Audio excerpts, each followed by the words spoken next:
Hello everyone, I am Richard Warren and today we're going to talk about non-cognitive skills assessment. So what is non-cognitive skills? Non-cognitive skills are personal qualities that shape how individuals think, feel, and act in different situations. Unlike academic abilities that deal with content mastery, these skills focus on internal dispositions such as motivation, resilience, and self-discipline. They directly influence how student responds to learning opportunities, challenges, and responsibilities. By understanding these traits, educators can gain insight into deeper motivations or drivers of students' behavior and development. Here we have dispositional traits. Dispositional traits are the internalized habits of mind and behavior that individuals develop over time. They are not innate characteristics but rather learned tendencies shaped by experiences, reflection, and consistent practice. These traits guides patterns of response to challenges, setbacks, and achievements. In the learning process, dispositional traits determine whether a student approaches tasks with openness, determination, or avoidance. For the learning targets for non-cognitive skills, it emphasizes that personal growth of learners beyond academic performance are developmental goals that direct attention toward shaping values, attitude, and character. These targets highlight the importance of forming individuals who are not only knowledgeable but also capable of exercising responsibility, empathy, and integrity. By including these targets, education becomes something holistic and aligned with human formation. Non-cognitive skills play an important role in learning because they determine the degree of motivation and persistence a student brings to workloads and tasks.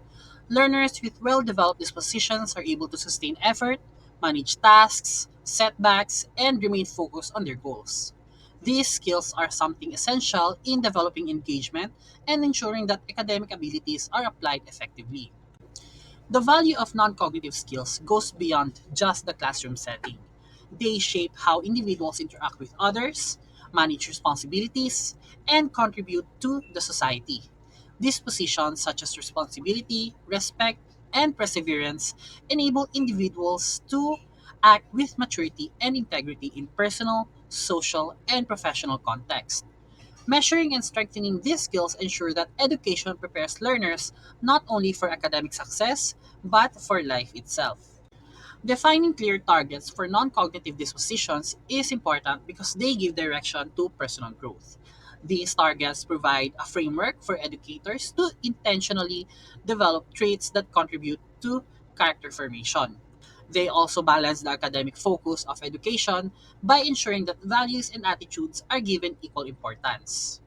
In doing so, they affirm the role of schools as institutions that develop both intellect and moral character. Here we have is the attitudes of the targets. These refer to a student's predisposition to respond favorably or unfavorably in specific contexts. Positive attitudes develop or foster engagement, curiosity, and cooperative learning, while negative attitudes can hinder progress and reduce motivation. Measuring attitudes help teachers identify areas that need support to encourage more constructive and productive learning behaviors. This is where value of targets come in. It focuses on the principles, ethics, and beliefs that guide behavior and decision making. These targets are important because they influence how students interact with others. It also helps manage challenges and make choices that align with social and cultural norms. Values contribute to the development of character, empathy, and social responsibility. Then comes the motivation, self concept, and self efficacy. Motivation targets the intentional engagement to achieve goals and overcome obstacles. Self concept reflects how students perceive themselves as learners, which influences the confidence and the resilience of the students. Then we have self efficacy, which represents the belief in their ability to succeed, which directly affects effort, persistence, and performance. Together, these targets shape a student's capacity for growth, adaptability, and meaningful learning outcomes. For the assessment methods, assessing non cognitive skills require methods that capture the internal aspects of learning. Observation allows teachers to see how dispositions are reflected in students' actions and interactions. Self-report methods, on the other hand, encourages learners to reflect on their own attitudes and tendencies. Together, this approach provides a more complete understanding of the learner's inner development, making assessment more holistic and meaningful for the student. Next we have is rubrics and rating scales. These tools make non-cognitive assessment systematic and reliable. They establish clear indicators that describe levels of growth in specific dispositions. Through these instruments, teachers can monitor progress consistently and provide feedback that highlights strengths and areas for improvement. These criteria also give students a concrete understanding of expectations, making self assessment and reflection more focused and purposeful for the students. For values education integration, non cognitive assessment should be integrated with the broader goals of values education. Just like in grade 4, quarter 3, the learning focus is on sincerity and commitment to others as a sign of good faith. Assessing dispositions in this context ensures that values are not abstract ideas, but rather lived realities. By connecting assessment with faith based and relational goals, educators can help learners internalize and practice values in their daily lives. The ultimate purpose of assessing non cognitive dispositions and skills is to guide the learner's personal growth.